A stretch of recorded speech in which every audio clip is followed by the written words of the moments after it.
For today's video, I'm going to a monthly K. Yes, mga ka-baker. Shade number 4 po yung ginagawa ko kasi ma-performance na ang baby ng client ko. Ay isang baby birthday. Labol po sa amin ang mga mini cake para sa mga monthly birthday. Ay naku, look.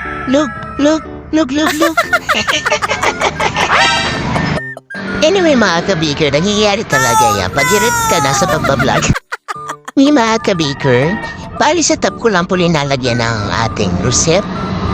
Light brown and dark brown.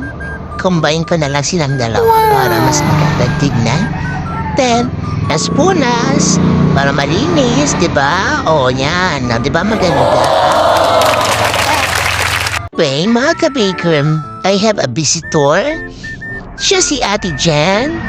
Isa po siya sa pumasok dito sa Heritage Cake Shop. Sobrang masisipag na mga batang to.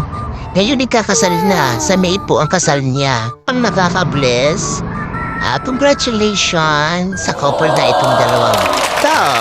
King of that, napausapin namin yung goldfish na ang mahal pa lang pag binenta. Alam niyo kung magkano? Milyon.